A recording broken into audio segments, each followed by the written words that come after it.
सदन नेता माननीय मुख्यमंत्री। धन्यवाद अध्यक्ष महोदय।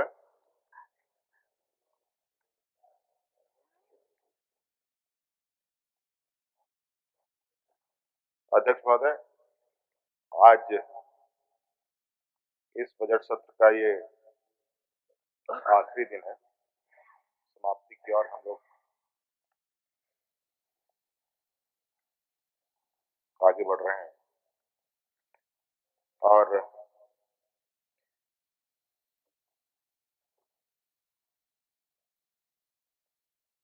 विधानसभा, चूंकि हम सब जानते हैं देश के लोकतांत्रिक व्यवस्था में ये विधायिका का ये सर्वोच्च स्थान विधानसभा होता है। उसी प्रकार लोकसभा भी इस देश के 125 करोड़ के लिए एक बहुत ही बड़ा, कहा जाए कि एक ऐसा मंदिर जहां हर जाति धर्म के लोग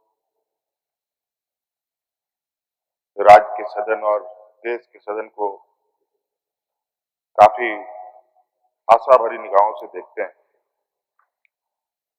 आज हम लोग झारखंड विधानसभा के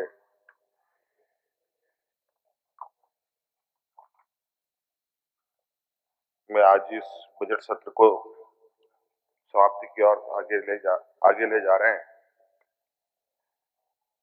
और अध्यक्ष महोदय, यह सदन सिर्फ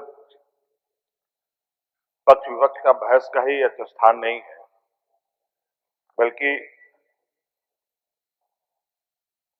यह सदन राज्य की दिशा और दशा को भी तय करता है। और खासतौर पर बजट सत्र तो बहुत ही महत्वपूर्ण होता है, जहां राज्य का लगभग 3.25 करोड़ जनता क्या इस बजट सत्र पर नजर रही है कि किसने क्या किया, किसने क्या नहीं किया।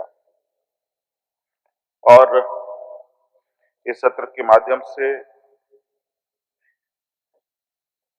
बहुत सारे बातें हुई, कई विचार भी आए, सुझाव भी आए, आलोचनाएं भी हुई और आरोप भी लगे।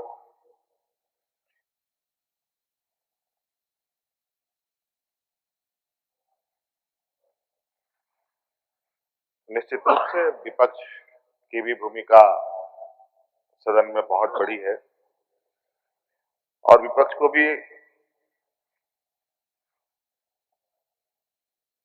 इस सदन का एक अभिन्न अंग के रूप में हम सभी लोग देखते हैं। इसमें पक्ष विपक्ष के सभी सदस्यों ने बहसों में हिस्सा लिया और इन सभी कार्यों में सबका हिस्सा लेने के लिए सभी सदस्यों का मैं बहुत बहुत आभार प्रकट करता हूं और सम्मान करता हूं आपका भी अध्यक्ष महोदय, जिन्होंने पूरे सत्र को काफी संतुलित तरीके से और काफी संवेदनशीलता के साथ सत्र को चलाया। अध्यक्ष महोदय, पिछले 6 वर्षों में हमारी झामुमो गठबंधन सरकार ने कई चुनौतियां देखी, कई परिस्थितियां हमारे सामने आई। ऐसी परिस्थितियां जहां, चूंकि ये राज्य डबल इंजन की सरकार नहीं है अध्यक्ष महोदय, ये सिंगल इंजन की सरकार है और कितनी मजबूरता और दृढ़ता के साथ हम सब लोग यहाँ पर लोकतांत्रिक मूल्यों की रक्षा कर रहे हैं, वो भी किसी से छुपा नहीं है। सामाजिक सौहार्द को जिस तरीके से विगत 6 वर्षों में हम लोगों ने गढ़ा है, जब इनकी सरकार थी क्या हाल था अध्यक्ष महोदय, लगभग कई बार सदन में चर्चा में आया। और आज पूरा राज्य एक शांत सौहार्द वातावरण में चल रहा है अध्यक्ष महोदय। और मेरा ये मानना है अध्यक्ष महोदय कि अगर दृष्टि स्पष्ट हो और संकल्प दृढ़ हो तो अध्यक्ष महोदय सीमित संसाधनों में भी कई ऐसे चीजें हैं जो असंभव को संभव कर सकती है अध्यक्ष महोदय। और आज इसी का संकल्प लेते हुए अध्यक्ष महोदय जो हम लोगों ने प्राथमिकताएं तय की, हर नागरिक की सामाजिक सुरक्षा, हर घर तक भरपेट भोजन, बच्चों को गुणवत्ता शिक्षा और सभी के लिए बेहतर स्वास्थ्य सुविधाएं,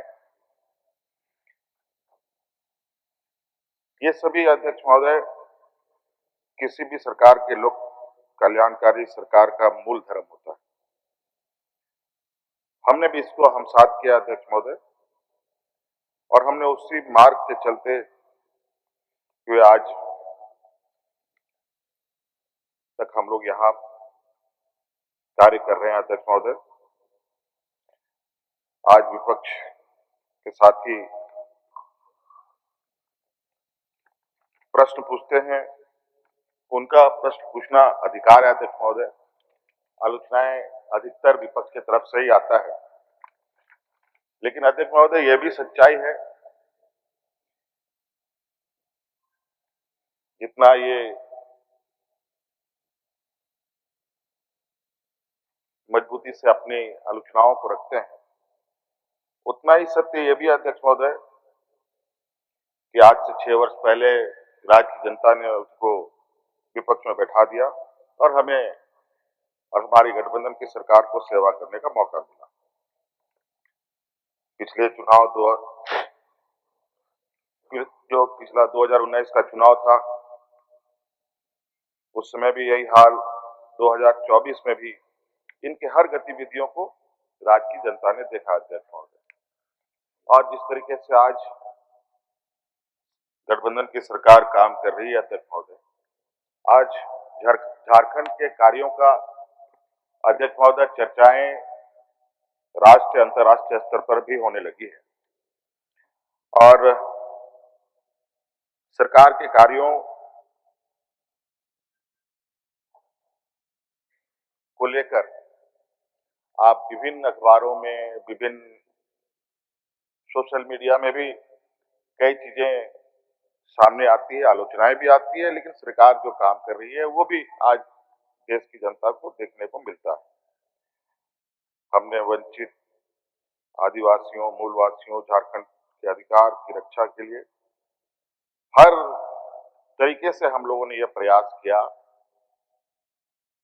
कि उनके साथ सरकार खड़ी रहे और हम लोगों ने ये प्रूव भी किया है अध्यक्ष महोदय। अध्यक्ष महोदय, जब हम सब लोगों को इस राज्य को सेवा करने का मौका मिला, उस समय अध्यक्ष महोदय झारखंड का बजट लगभग 86,000 करोड़ रुपया था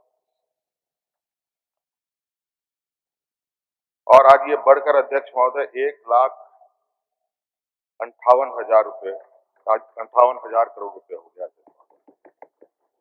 6 साल में लगभग 85% की वृद्धि अध्यक्ष महोदय।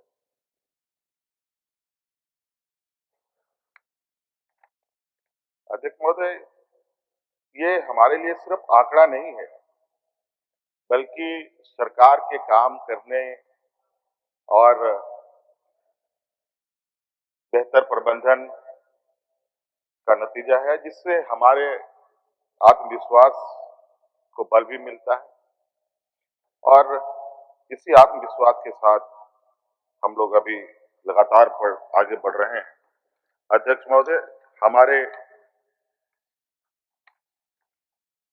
वित्तीय प्रबंधन का जिक्र सिर्फ हम आपको बता ही नहीं रहे, बल्कि नीति आयोग भी हमारे वित्तीय प्रबंधन को एक बेहतर वित्तीय प्रबंधन मानता है। जहां 2018 में हम 13वें स्थान पर थे अध्यक्ष महोदय, आज वित्तीय प्रबंधन में आज तीसरे स्थान पर है पूरे देश में अध्यक्ष महोदय।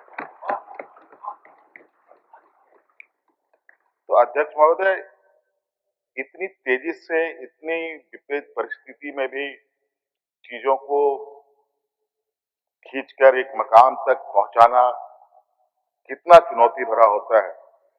और झारखंड जैसे राज्य में जहां 80% लोग ग्रामीण क्षेत्र में वास करते हों, किसान खेती बाड़ी से जुड़े हुए हों अध्यक्ष महोदय, और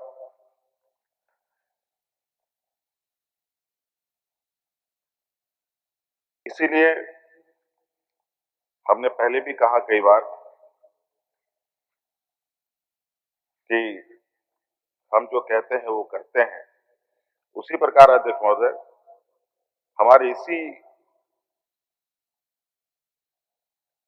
आत्मविश्वास के साथ मैं ये कह सकता हूं कि झारखंड रुका नहीं है, झुका नहीं है, झारखंड आगे बढ़ता रहा है। अध्यक्ष महोदय,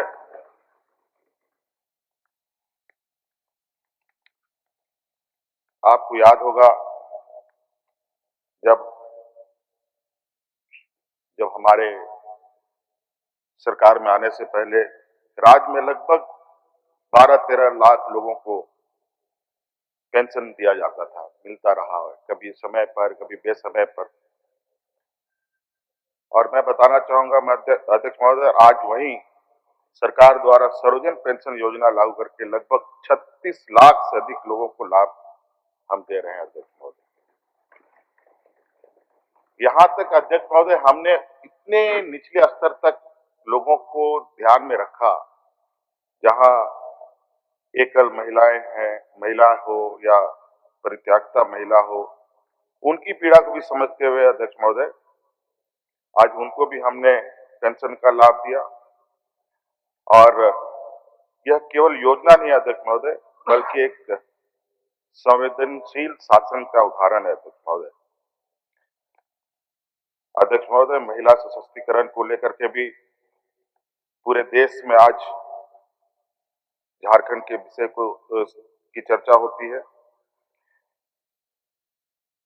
आज इस मैया योजना हमारे लिए एक मिसाल के तौर पर इसको लिया जाता है अध्यक्ष महोदय, लेकिन कई ऐसे जो हमारे विपक्ष के राज्य हैं, वो सिर्फ केवल चुनावी वादा के रूप में इनका बन के रह गया अध्यक्ष महोदय।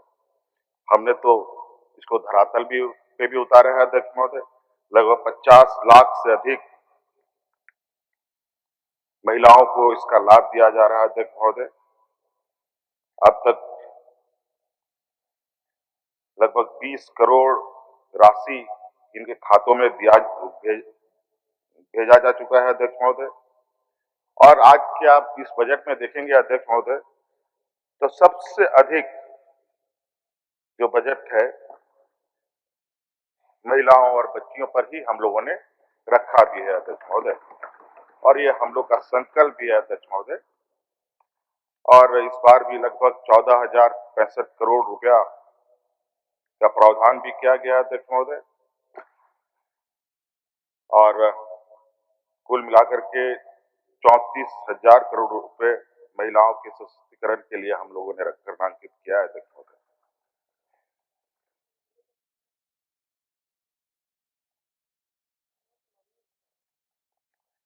अध्यक्ष महोदय,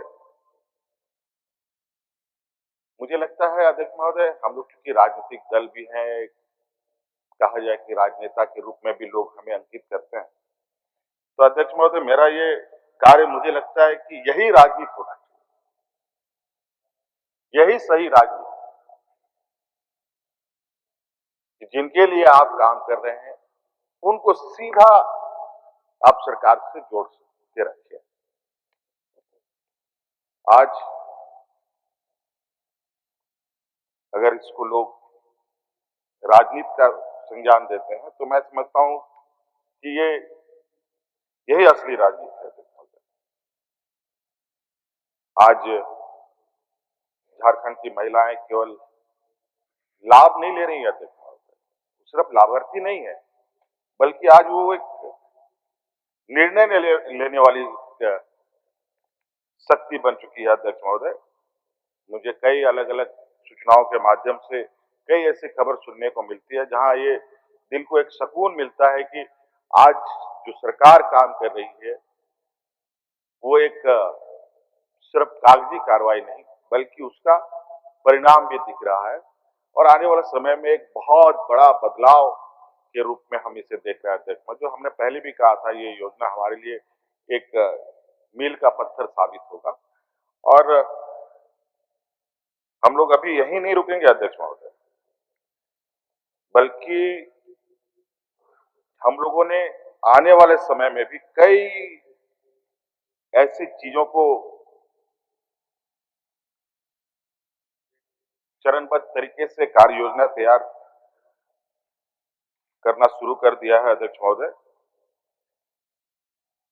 जो मैया सम्मान के लाभुक हैं, वंचित समाज के लोगों को जो आजीविका से जोड़ने के लिए जो हमारे यहाँ एक जोहार परियोजना का एक दूसरा चरण शुरू किया जाएगा। इसके अंतर्गत अगले 3 साल में पूरे राज्य भर में सभी मैया और वंचित समाज के युवाओं में आजीविका और उद्यमिता को बढ़ाने के लिए खास तौर पर वे मैया बलवान योजना और मैया उद्यमी योजना को अलग अलग समय पर धरातल पर उतारा जाएगा। अब हम इससे पहले इस पहल को अगले स्तर पर ले जा रहे हैं। युवाओं और महिलाओं को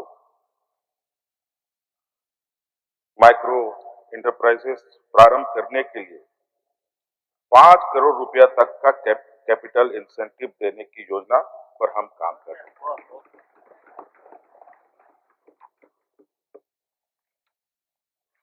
राज्य सरकार सेल्फ हेल्प ग्रुप से जुड़ी महिलाओं के द्वारा उत्पादित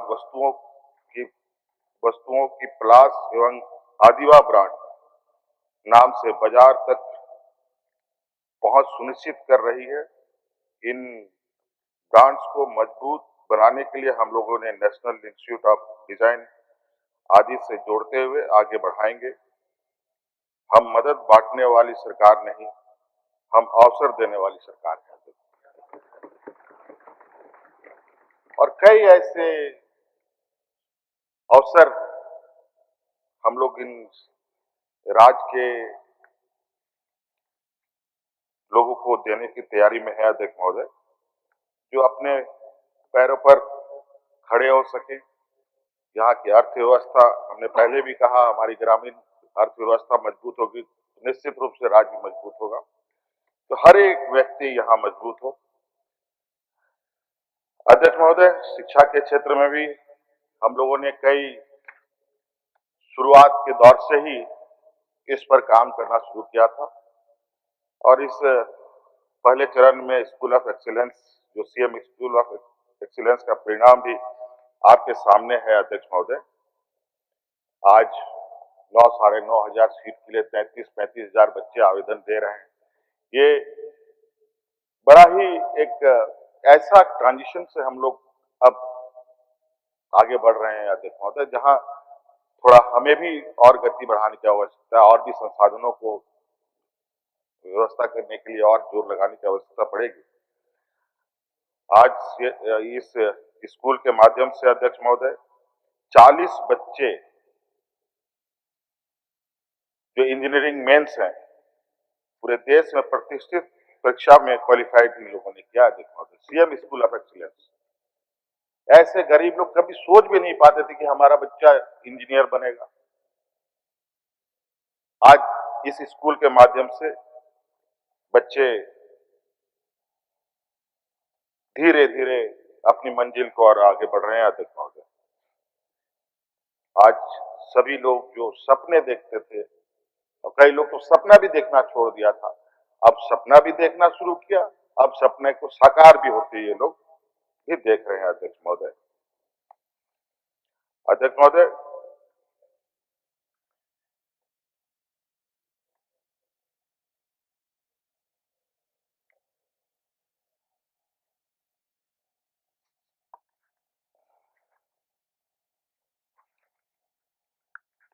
अध्यक्ष महोदय, हमारे विपक्ष के तो लोग मात्र हमारे माननीय सदस्य जनार्दन बाबू, हम इधर माने कि उधर माने में कभी कभी आप इधर ही मान के चलते हैं।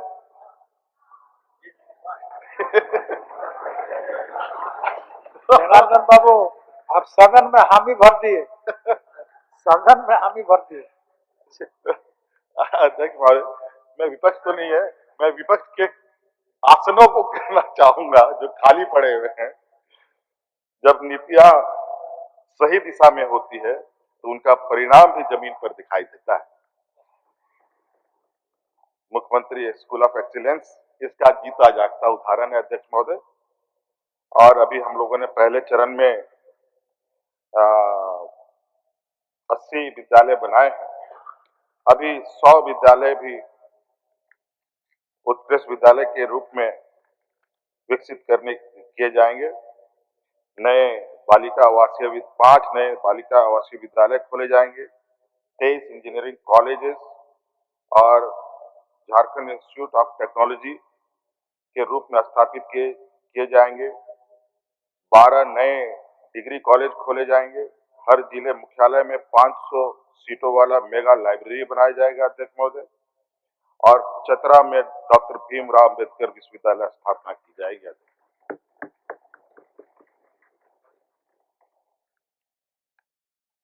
अध्यक्ष महोदय, यह निर्णय केवल शिक्षा का विस्तार नहीं है, यह उस बच्चे को अवसर देने का निर्णय है जो आज किसी छोटे गांव में बैठकर भी इंजीनियर और वैज्ञानिक और प्रशासक बनने का सपना देख रहा है। इस वर्ष शिक्षा क्षेत्र में के लिए 18,816 करोड़ रुपए आवंटित किया गया अध्यक्ष महोदय, जो कुल बजट का लगभग 12% है। और यह बताता है कि हमारी मानव संसाधन को सबसे बड़ी पूंजी बनाती है। गुरुजी क्रेडिट कार्ड योजना हो या प्री वन पोस्ट मैट्रिक छात्रवृत्ति की राशि में बढ़ोतरी, मरांगों के पारदर्शी छात्रवृत्ति हो या प्रतियोगी परीक्षाओं में निःशुल्क तैयारी कराने की योजना या सावित्री भाई फुले किशोरी समृद्धि योजना, सरकार का इरादा साफ है अध्यक्ष महोदय। राज्य के नौनिहालों को बच्चों को राष्ट्रीय अंतर्राष्ट्रीय स्तर पर प्रतियोगिता के लिए तैयार करना। अध्यक्ष महोदय, अभी हम लोग बीते जनवरी में हम लोग डवोस गए थे, उसके बाद यूके गए थे, लंदन गए थे अध्यक्ष महोदय, और कई सारी चीजें इस दौरान। पहले ये मुझे लगता है कि झारखंड वैश्विक पटल पर पहली बार अपने आप को पहुंचाने में कामयाब हुआ। कई ऐसे राज्य हैं डवोस जैसे वैश्विक संस्थानों में, एक नहीं, दो नहीं, तीन नहीं, चार नहीं, दर्जनों बार जा चुके हैं। कोई 15 साल से, कोई 20 साल से, जो हमारे उधर आंध्रा की तरफ के लोग होते हैं, एक राज्य है वहां के लोग, इधर के तो लगभग नहीं के बराबर। लेकिन बहुत अच्छा अवसर हमें मिला और इसको लेकर के भी यूनाइटेड किंगडम और झारखंड में एक पारस्परिक पार्टनरशिप मजबूत करते हुए हमारे राज्य के युवाओं के लिए वृहद नॉलेज कॉरिडोर विकसित किया जाएगा, जिसके तहत हम सभी प्रतिष्ठित मरांगों के ओवरसीज स्कॉलरशिप, चेवनिंग मरांगों के स्कॉलरशिप से राज्य के वंचित वर्ग के 50 युवाओं को हर साल फुल स्कॉलरशिप के साथ यूके के 30 सुप्रसिद्ध संस्थानों में मास्टर के लिए यूके भेजने का काम करेगी अध्यक्ष महोदय। पहले 25 बच्चों का था अध्यक्ष महोदय, सरकार ने इन्हें बढ़ाकर 50 किया है। साथ ही झारखंड सरकार के ऑक्सफोर्ड यूनिवर्सिटी के सेंट जॉन्स कॉलेज के साथ साझेदारी के तहत हर साल राज्य के आदिवासियों युवाओं को पीएचडी के लिए मरांगोंग के जयपाल सिंह मुंडा डॉक्टरल स्कॉलरशिप प्रदान किया जाएगा। साथ ही साथ आदरणीय विश्व गुरु जी के आदर्श और उच्च शिक्षा के प्रति सोच को गुरु जी सस्टेनेबल डॉक्टरल स्कॉलरशिप योजना राज्य सरकार शुरू करने जा रही है अध्यक्ष महोदय। इसके अंतर्गत हर साल अलग अलग वर्ग के कुल 10 युवाओं को पीएचडी के लिए लंदन के कई कॉलेजेस में लगभग एक आधा दर्जन से अधिक कॉलेजेस हैं। ऑक्सफोर्ड यूनिवर्सिटी है अध्यक्ष महोदय,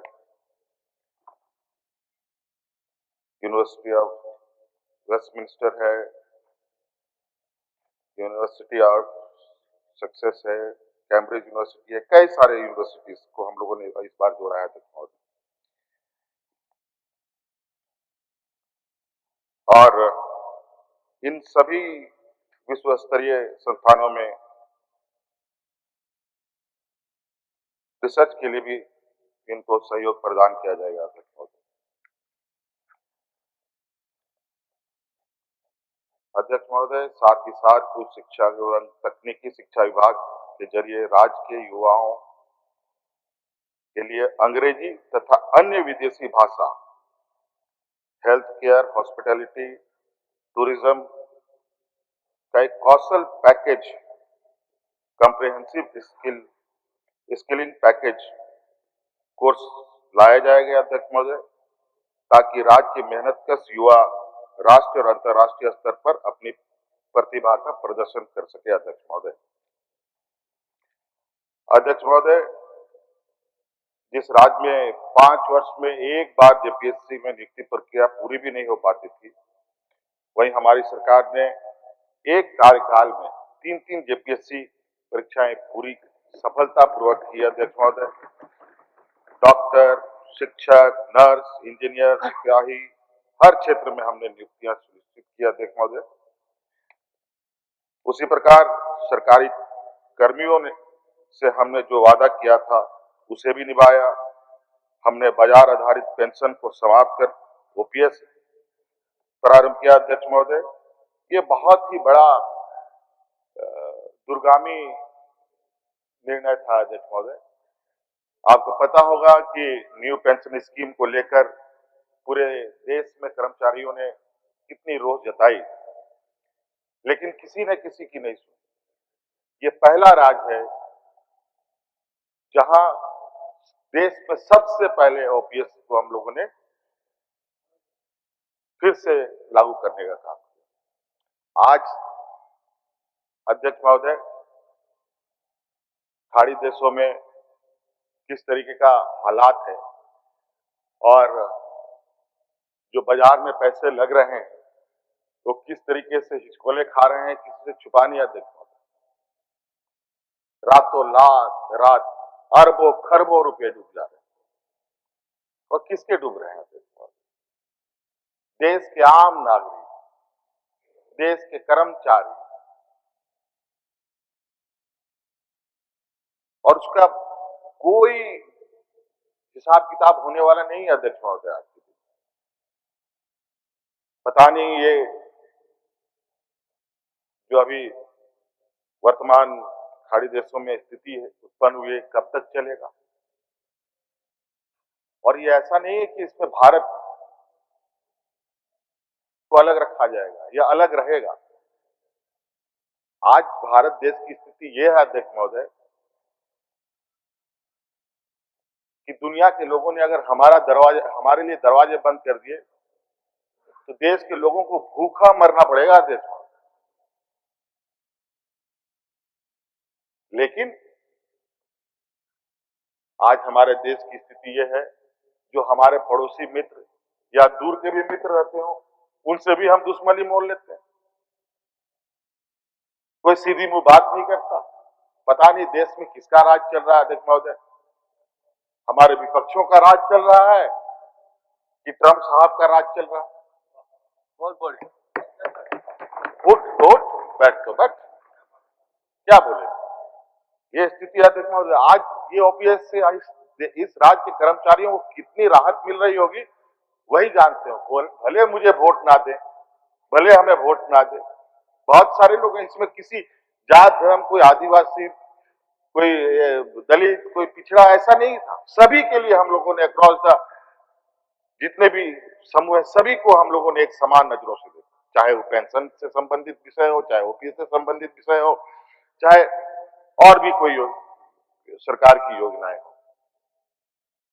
अध्यक्ष महोदय, हम लोगों ने किसी के साथ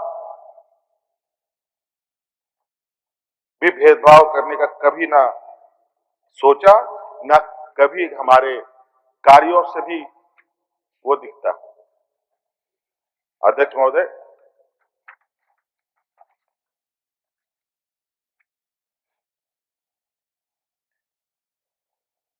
कई ऐसी चीजें हैं अध्यक्ष महोदय,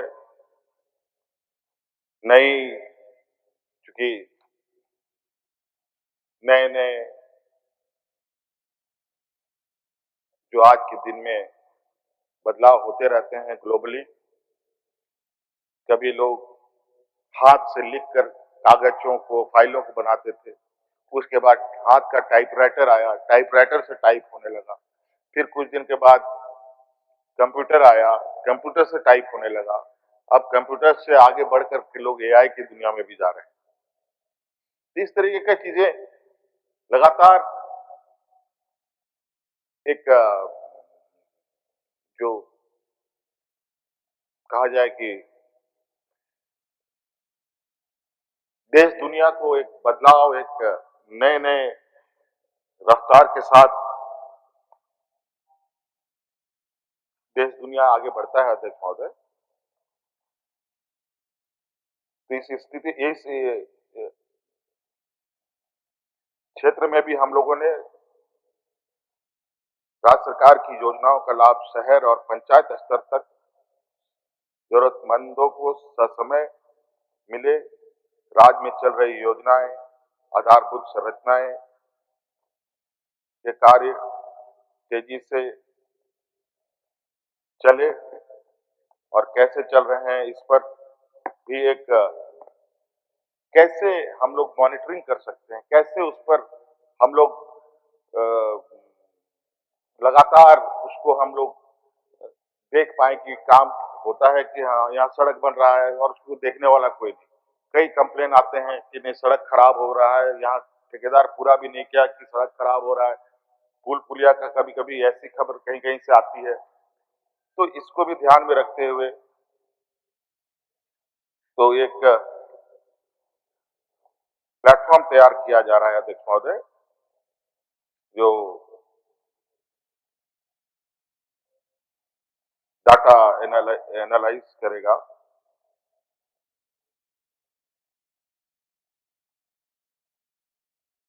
पूरे राज्य के हर, चाहे पेंशन हो, चाहे सड़क हो, रोड हो, पुल हो, पुलिया हो, हर क्षेत्र में, चाहे खाद्य, जैसे ये सीएम डाटा इंटेलिजेंस प्लेटफॉर्म बनाया जाएगा अध्यक्ष महोदय, जिसके तहत हम लोग और भी तेजी से अपने कार्य योजनाओं को रफ्तार दे पाएंगे अध्यक्ष महोदय। और राज्य के सिविल सर्वेंट को फाइनेंस, पब्लिक पॉलिसी और इमर्जिंग पॉलिसी चैलेंज पर नॉलेज डेवलपमेंट के लिए एक विशेष रूप से प्रशिक्षण कार्यक्रम चलाया जाएगा, जिसमें हर साल 50 अधिकारी पदाधिकारी को की ट्रेनिंग की जाएगी अध्यक्ष महोदय।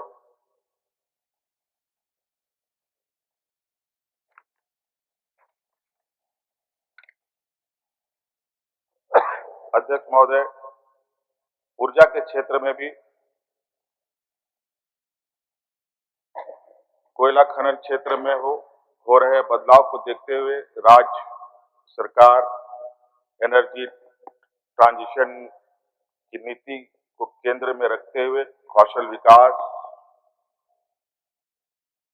भूमि की तैयारी, बेहतर उपयोगी और इनकम सपोर्ट जैसे महत्वपूर्ण बिंदुओं को लेकर एक सुनियोजित तरीके से आगे बढ़ेगी। राज्य में इस दिशा में काम करने के लिए हम जर्मनी एवं अन्य देशों के साथ आने वाले समय में एक साझा कार्यक्रम के साथ आगे भी बढ़ेंगे।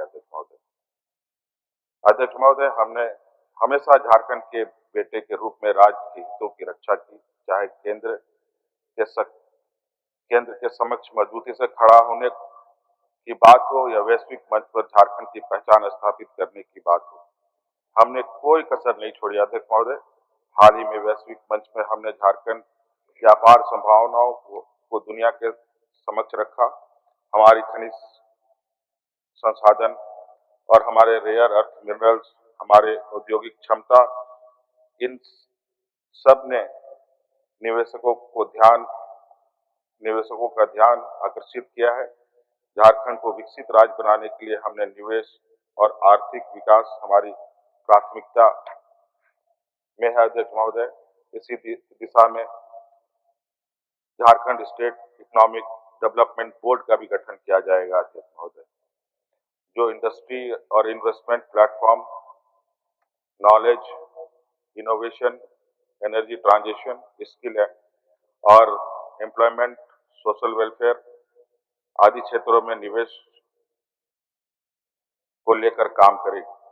साल 2028 तक झारखंड इको टूरिज्म अथॉरिटी जेटा के अंतर्गत राज्य में 5 प्रमुख स्थानों पर इको टूरिज्म डेस्टिनेशन पॉइंट निर्माण किया जाएगा। अध्यक्ष महोदय, राज्य में आने वाले समय में प्राइवेट सेक्टर इन्वेस्टमेंट के साथ सोलर पार्क, शांति एक्ट के तहत nuclear small modular reactor, green steel, health, education और स्पोर्ट्स आदि क्षेत्रों में निवेश के साथ आगे बढ़ेगा।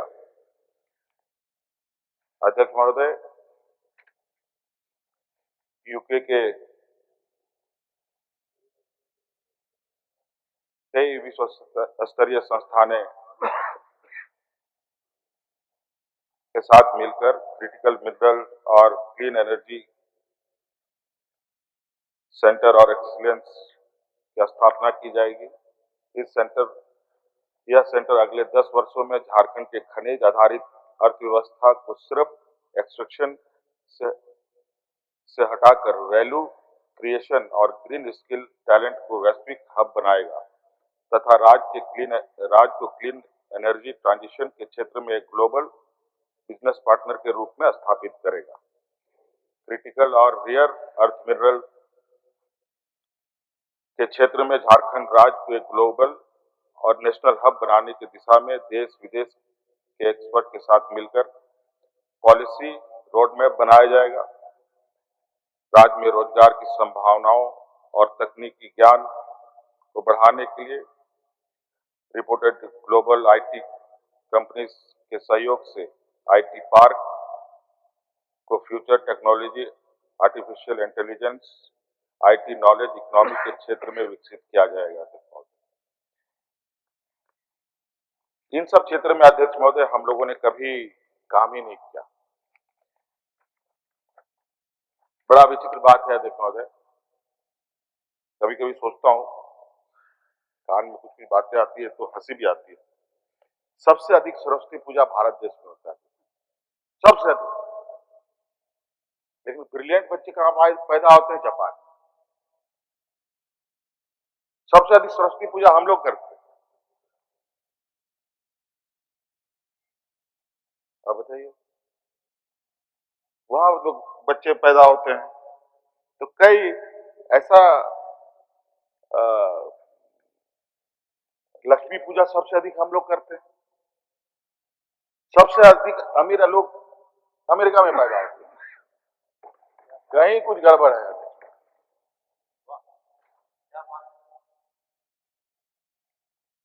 तो कहीं ना कहीं चीजें हम सही तरीके से अगर एक कदम और देखें, विश्वकर्मा पूजा भी सबसे अधिक हम लोग करते हैं। देखो, बड़ा गली मोहल्ले में विश्वकर्मा पूजा, लेकिन टैलेंट चाइना में है। देखो क्या बात है, ये कहीं ना कहीं कुछ तो झोल होता है। देखो, इसलिए स्पष्ट रूप से एक काम करने की एक इच्छा शक्ति के साथ काम हो। और इस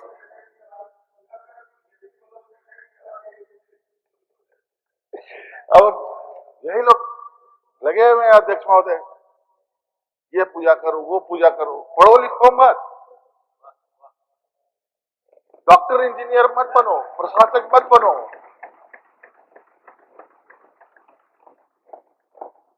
लाठी डंडा चलाओ खाली और विश्वगुरु बनेंगे।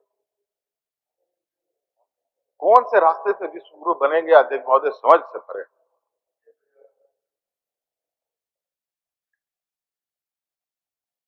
मतलब अभी तो विपक्ष की बात हमने की ही नहीं,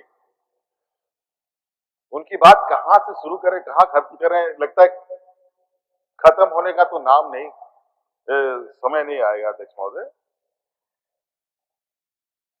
तो अध्यक्ष महोदय, उसी प्रकार हमारी जो संस्कृति है, सभ्यता है अध्यक्ष महोदय, जो इस राज्य का विशेषकर आदिवासी संस्कृति और पहचान, जिसको सहेजने तथा देश के आदिवासियों के पुरोधा और झारखंड राज्य के जो हमारी परंपरा रही है, हमेशा हम लोगों ने अपने वीरों का सम्मान किया है। हम लोगों ने हमेशा अपने जो पूर्वज हैं उनको अपने सम्मान दिया है हम लोगों ने, और ये परंपरा आज से नहीं सदियों से है। उसी प्रकार अध्यक्ष महोदय, पहली बार आज इस राज्य में हम लोग के बीच में झारखंड के जो निर्माता रहे हैं विश्वगुरु शिबू सोरेन जी, तो आज हम लोग के बीच में नहीं है।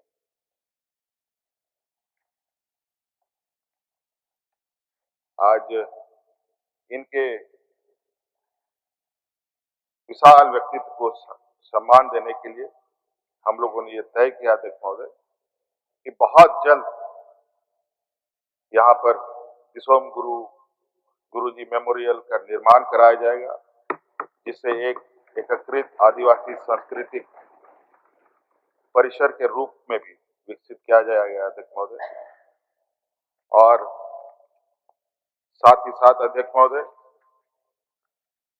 अपने ऐतिहासिक पहचान और आदिवासी विरासत को विश्व स्तर पर ले जाने के लिए राज्य के विभिन्न जिलों में स्थित लगभग 35 मेगालिथ और मोनोलिथ स्थल को तथा साहेबगंज के फॉसिल पार्क को भी विकसित किया जाएगा अध्यक्ष महोदय। अगले 3 वर्षों में हेरिटेज टूरिज्म को अपग्रेड करते हुए यूके सरकार के सहयोग से इन पुरातत्व स्थलों को यूके में स्थित स्टोनहेंज की तर्ज पर यूनेस्को वर्ल्ड हेरिटेज साइट का दर्जा दिलाने का भी प्रयास किया जाएगा अध्यक्ष महोदय। हमारे श्रमिक और प्रवासी जो भाई बहन है झारखंड के जो है, वो सिर्फ एक श्रमिक और प्रवासी नहीं बल्कि एक झारखंड की ताकत है अध्यक्ष महोदय। वो हमारी जिम्मेदारी का भी एक हिस्सा है। उनके कल्याण के लिए हम लगातार काम कर रहे हैं। देश और विदेश दोनों स्तर पर झारखंड के लोगों की सहायता के लिए केंद्र स्थापित किए जाएंगे, ताकि वह जहां भी रहें राज्य उनके साथ खड़ा रहे। अभी कोरोना कोविड काल के समय से ये श्रमिक और प्रवासी के लिए सरकार ने काम किया और बड़े पैमाने पे भी काम किया, और यहाँ तक कि विदेशों में भी जिनकी मृत्यु होती है उनको भी लाने का हम लोगों ने काम किया है अध्यक्ष महोदय, भारत सरकार के सहयोग से। कल हमारे समक्ष एक बातें संज्ञान में आई है, किसी के आकस्मिक घटना के मृत्यु होने पर उनकी अस्थि को तो हम लोग उनके घरों तक पहुंचाने में कामयाब हो जाते हैं, लेकिन शायद मैंने उसको कागजों पे नहीं देखा है, लेकिन हमारे कानों तक में आई है कि जो बाहर लोग सुसाइड कर लेते हैं या डिप्रेशन में कुछ अपने आप को नुकसान पहुंचा लेते हैं, उनके मृत शरीर शायद नहीं लाए जाते या कुछ और भी है। अगर ऐसा है तो उनके मृत शरीर को भी लाने का हम सदन को आश्वस्त करते हैं, उनका भी अवशेष घर तक आए, इसके लिए भी सरकार प्रयास करेगी।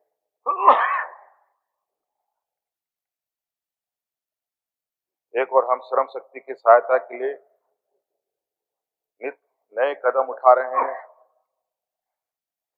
तो वहीं हमारे केंद्र सरकार है उनके बारे में जो लगातार नई नीतियां आ रही है, ये एक बड़ा ही विचित्र की केंद्र सरकार के जो मनरेगा से संबंधित जो निर्णय आए हैं उस पर थोड़ा जिक्र करना चाहेंगे अध्यक्ष महोदय। मनरेगा झारखंड के करोड़ों श्रमिकों के जीवन रेखा रही है और इस पर रेजोल्यूशन भी सदन में आया अध्यक्ष महोदय। देश में सबसे कम मजदूरी झारखंड के मजदूरों को मिल रही थी, तो जब हमने मजदूरी दर बढ़ाने के लिए भी कई बार कोशिश किया, नहीं हुआ, तब उसमें भी हम लोगों ने ऐड ऑन किया और इसमें जो नए बदलाव आए हैं निश्चित रूप से ये बहुत गरीब वंचितों के लिए एक बहुत बड़ा एक विपरीत इसका असर पड़ेगा उनके ये पर अध्यक्ष महोदय। फिर वही पलायन, कुपोषण, सामाजिक जिससे हम जूझ रहे थे, फिर हम उसी की ओर आगे बढ़ेंगे और अपनी जिम्मेवारियों का निर्वहन तो केंद्र सरकार कितनी की है अध्यक्ष महोदय, मुझे जहां तक याद है, मुझे हल्का सा कि लगभग मनरेगा में ही 1000 करोड़ रुपए का बकाया भी केंद्र सरकार का, सही बात, एक मजदूरी का और दूसरा कंपोनेंट पार्ट, एक 700 या 400 या कुछ ऐसे करके 1000 करोड़ कुल मिलाकर, वो भी पैसा अभी तक आया नहीं है। कुछ एक नया बोझ इन लोगों ने इस तरीके से बनाया कि फिर से अब जहां हम लोग एनीमिया हटाने की बात करते हैं, कुपोषण हटाने की बात करते हैं, हम लोग फिर उन्हीं दलदलों में जाएंगे अध्यक्ष महोदय। ये स्थिति आने वाले में समय में बन रही है अध्यक्ष महोदय। इसलिए आज इस विषय को लेकर के भी सदन गंभीरता से इसको लिया है अध्यक्ष महोदय। इस पर हम लोग क्या कर सकते हैं? श्रमिक कल्याण के लिए झारखंड देश की पहले कम्प्रिहेंसिव पॉलिसी लेकर आई है। इसी को और मजबूत करते हुए राज्य के श्रमिक और जो राष्ट्रीय और अंतर्राष्ट्रीय स्तर पर काम करने जाते हैं, उनकी मदद के लिए आने वाले समय में हम झारखंड राज्य सुलभ सहायता योजना भी बनाएंगे महोदय। झारखंड के मेहनतकश और प्रवासी भाई बहन जो देश के बाहर रहते हैं, उनसे राज्य को जोड़ने के लिए प्रवासी झारखंड फाउंडेशन का भी गठन किया जाएगा। देश के अंदर कर्नाटक, दिल्ली, हरियाणा, तमिलनाडु, आंध्र प्रदेश, तेलंगाना, बंगाल, केरल, महाराष्ट्र आदि राज्यों में सरकारों से वार्ता कर वहां में झारखंड के श्रमिकों और प्रवासी लोगों को सहायता के लिए केंद्र बनाया जाएगा अध्यक्ष महोदय। और कुछ राज्यों में तो यह काम शुरू भी हो चुका है अध्यक्ष महोदय, लेकिन अब हम लोग जब हम लोग पूरी टीम लंदन गई तो कई झारखंड प्रवासी जो लोग हैं उनसे मुलाकात करने का मौका मिला। कई सारे ऐसे लोग भी हैं जो वहां काम करने के लिए गए हैं, नौकरी में भी हैं लोग, व्यक्तिगत कार्यों में भी हैं, वहां पर लोग जुड़े हैं। जो तो वहां पर भी कुछ स्थितियां को लेकर उन लोगों ने अपनी जो बातें रखी वो चिंता का विषय है। तो हम लोग प्रवासी लोगों के लिए भी गल्फ और लंदन में भी एक ऐसा प्रवासी सहायता केंद्र भारत सरकार के सहयोग से खोलने का हम लोग प्रयास करेंगे अध्यक्ष महोदय। अब कितना इनका सहयोग रहेगा ये तो आने वाले समय में ही पता चलेगा अध्यक्ष महोदय। एक और बात अध्यक्ष महोदय, अभी इसी सत्र के दौरान में हमारे एक मंत्री चमड़ा लिंडा जी ने असम के आदिवासियों के समाज की आवाज को उठाया था।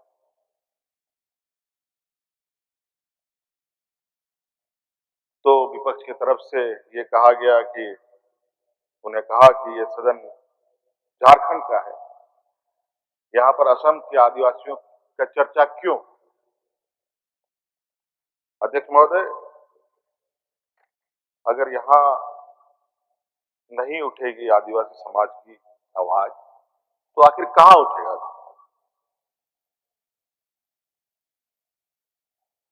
अध्यक्ष महोदय, असम हो, मणिपुर हो या देश के कोई भी कोना हो जहां वंचित लोग हैं, उनके ऊपर अत्याचार हो रहा हो, अन्याय हो रहा हो, निश्चित रूप से झारखंड की आवाज वहां तक जाती है अध्यक्ष महोदय। और कई मौके पर यह बात देखने को भी मिला जहां पर भी लोग ऐसे रहे, उन लोगों ने झारखंड के प्रति उनकी एक उम्मीद बनी रही है कि झारखंड के तरफ से कुछ बातें आएंगी। आज अमेरिका इजराइल मिलकर के ईरान पर ताबड़तोड़ बमबारी कर रहा है। ईरान का युद्धपोत भारत के जो नॉर्मल एक पार्टनरशिप प्रैक्टिसेस में आता है, वो जहाज को अमेरिका आपके ही समुद्री बेड़े के घेरे के क्षेत्र में मार देता है, लेकिन आप कुछ नहीं बोल पाते। लेकिन झारखंड के लोग कमजोर नहीं है तो यहाँ के लोग जवाब देना जानते हैं और यहाँ का संघर्ष किसी से छुपा नहीं है। पहले तो आदिवासियों के नाम पर, मूलवासियों के नाम पर कोई चर्चा ही नहीं है। चर्चा है भी तो बिल्कुल ऐसी चर्चा जहां एकदम नकारात्मक दृष्टि से, एक हे दृष्टि से आपको यहाँ के लोगों को देखा जाता रहा है। लेकिन जिस तरीके से धीरे धीरे आदिवासियों की आवाज, यहाँ के मूलवासियों की, यहाँ के वंचितों की आवाज मजबूत होती है अध्यक्ष महोदय, आज जिस तरीके से अंग्रेजों को हमारे पूर्वजों ने लोहा मनवाया है, निश्चित रूप से यहाँ के समाज भी आज के जो मौजूदा जो सामंती विचार को भी लोहा मनवाने की क्षमता रखता है अध्यक्ष महोदय। अध्यक्ष महोदय,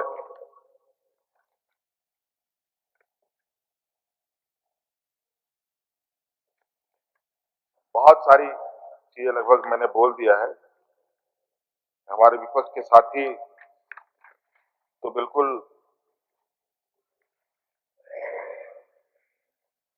मुझे उम्मीद था, बिल्कुल इसी तरह का उम्मीद था कि विपक्ष आज हम लोग के साथ नहीं होगा। तो अध्यक्ष महोदय, इन्हीं शब्दों के साथ मैं चाहता हूं कि हमें समाप्ति करनी चाहिए। और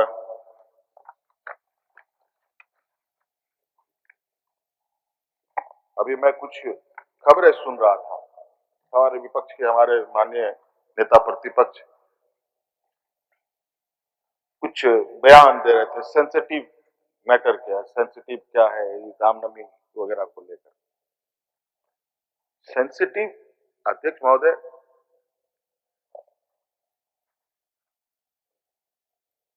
कैसे ना हो? आज एक दलित समाज का व्यक्ति किसी अपर कास्ट को, किसी ब्राह्मण समाज को हैप्पी होली कहे और बदले में उसकी लोग जान ले ले, तो क्या होगा? सेंसिटिव नहीं इसको मारा जाएगा अध्यक्ष महोदय। आज जिस तरीके से इन लोगों ने भेदभाव और इन सबको आग लगा रखा है, पूरा देश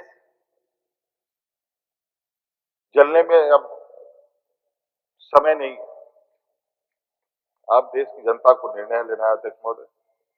महंगाई कहाँ चली गई, किस आशा उम्मीद के साथ ये लोग यहाँ आए और क्या लोगों के बीच में अभी तो बड़ा ही विचित्र विचित्र बातें आती हैं। अभी लोग देश में गैस सिलेंडर को लेकर, एलपीजी को लेकर के लाइनों में खड़े हो रहे हैं। और अध्यक्ष महोदय,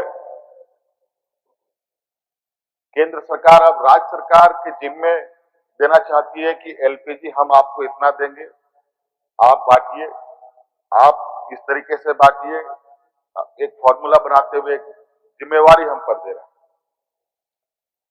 मतलब जो काम ये पहले करते थे अब उसमें नकारा रहे, कल को गैस की किल्लत होगी तो राज्य सरकार को जूता पड़े, ये स्थिति है। अब जिस तरीके से ईडी सीबीआई को इन लोगों ने एक अपना शस्त्र बना रखा है, नया इनका भी तरीका ये हो रहा है। अब सीआरपीएफ को पुलिस का पावर देने की इनकी योजना चल रही है।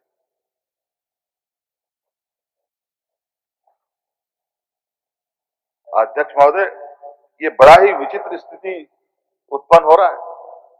अब तो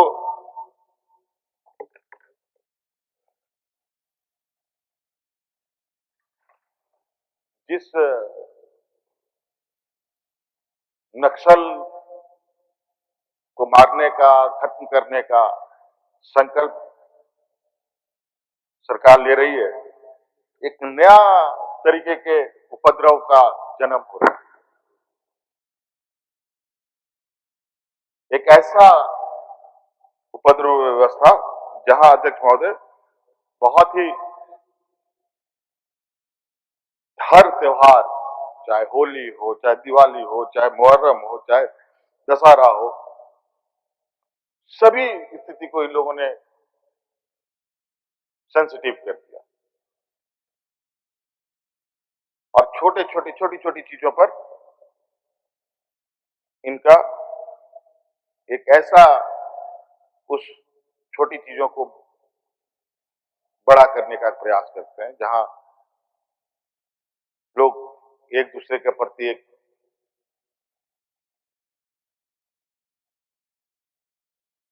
अपना रोष दिखाएं। तो अध्यक्ष महोदय, अभी चूंकि हमारे विपक्ष के सिर्फ यहाँ चेयर बचे हैं, लोग तो बचे नहीं। हमको लगता है आगे भी यही स्थिति रहेगा, यही खाली ही रहेगा, कोई चेयर में बैठने की स्थिति भी नहीं रहेंगे अगर यही स्थिति इनकी रही।